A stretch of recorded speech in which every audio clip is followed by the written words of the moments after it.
चिराग जी मथुरा से। राधे राधे महाराज जी।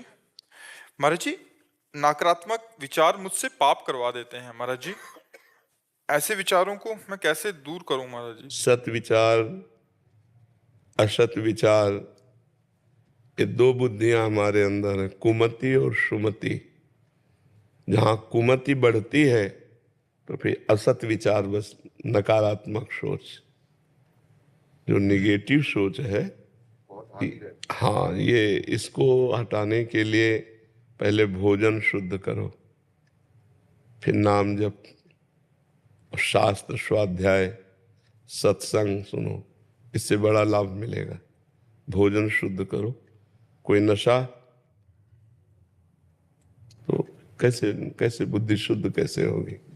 जब हम अशुद्ध चीजों का सेवन करेंगे तो हमारी बुद्धि अशुद्ध होगी ना, और शुद्ध चीजों का सेवन करेंगे तो जैसा खाओ अन्न वैसा बने मन, जैसा पियो पानी वैसी बने वाणी। मतलब बड़ा पता रहता था कि ये गलत है, हम नहीं करते, देख के बुद्धि मलिन हो जाती है। तो आज हमारे पास आप आए हैं तो एक नियम लीजिए कि जो भी आप नशा करते हैं उसे छोड़ दीजिए। अगर सुधरना चाहते हैं, नहीं सुधरना चाहते तो मत लीजिए, क्योंकि हमारे पास आने का कुछ तो लाभ मिलना चाहिए। हमारे संग का लाभ यही है कि आपका नाश करने वाली बात, आपका पतन करने वाली बात, आपको दुख देने वाली बातें खत्म हो जाए। तो आप पहले नशा छोड़िए, अब छोड़ दो, आज से छोड़ दो, कोई नशा नहीं करोगे।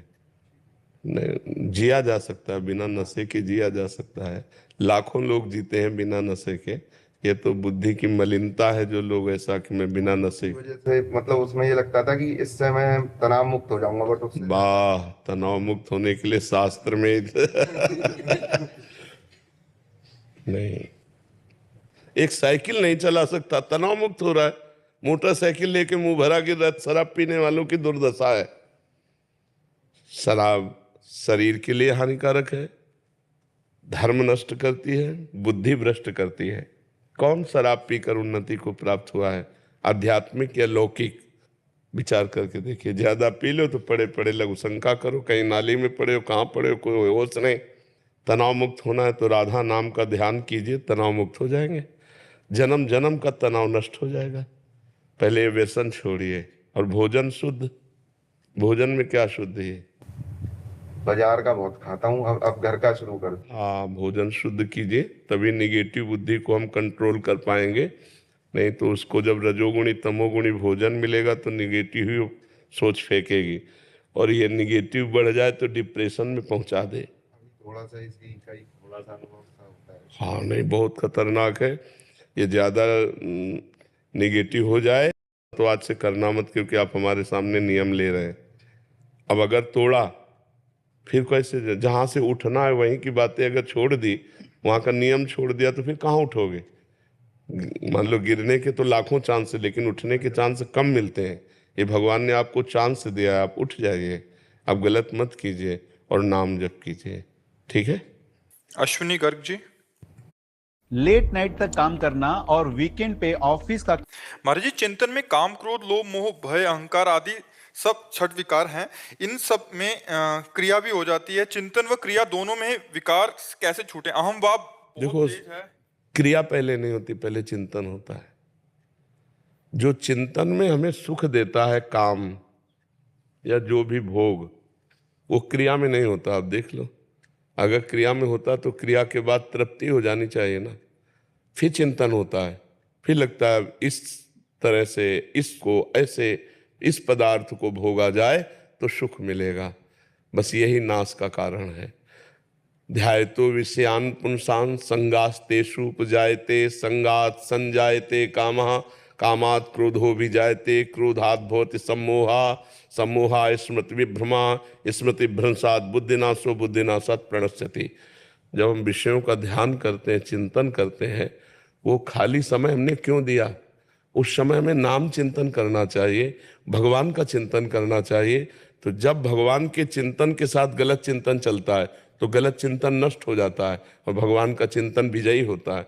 और जब खाली बैठे हो तो विषय चिंतन होगा, विषय क्रिया होगी और वो दुर्गति प्रदान करेगी। त्रिविधम नरकस्येदम द्वारम नाशन मात्मन कामः क्रोधा तथा लोभा तस्मात् दैत्यम त्यजेत। ये 3 आत्मा का नाश करने वाले हैं, काम क्रोध लोभ। काम इनमें मुखिया है, काम की अपूर्ति में क्रोध होता है और काम की पूर्ति में लोभ होता है, और तीनों नरक पहुंचाने वाले हैं। इसलिए हमें निरंतरता बनानी है नाम जप की, कि हमारा मन खाली ही ना रहे। विषयों का चिंतन करने वाला मन बंधन का कारण है और भगवत चिंतन करने वाला मन मोक्ष का कारण है। राधा राधा राधा, राम राम राम, हरि हरि हरि, कृष्ण कृष्ण, नारायण शिव। जो नाम प्रिय हो आपको वो नाम निरंतर चलाओ, देखो अभी सब ठीक हो जाएगा। संसार के अंदर अपने आप आ जाता है, कोशिश नाम का करते हैं, संसार चलने लग जाता है। देखो आप समझो, जब हम प्रारंभ नाम जप करते हैं तो हमारे 2 चिंतन होते हैं, एक भूत का चिंतन और एक भविष्य का चिंतन, बीती बातों का चिंतन या आगे होने वाली बातों का चिंतन। साथ में नाम जप कर रहा है, नाम जप उसको डिलीट करता जा रहा है। अनजाने में जैसे सीसी कैमरा सब कुछ कवर करता है, ऐसे ही हमारा मन पूरे भूत भविष्य की बातों को कवर करता रहता है। और जब हम नाम जप करते हैं तब वही सब बाहर निकलती है। तो हमें समझना चाहिए कि नाम जप को हम और बढ़ावें, जिससे हमारा मन खाली हो जाए।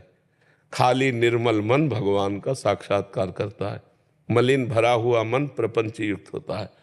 तो देखो ऐसे देखो, बात कर रहे हो, कोई आपको विषय चिंतन नहीं, लेकिन अभी माला उठा के बैठो, अभी विषय चिंतन शुरू हो जाएगा। क्योंकि वो मन जो विषयों में लगा था और उसने विषय पकड़ रखे थे, अब वो खाली कर रहा है नाम।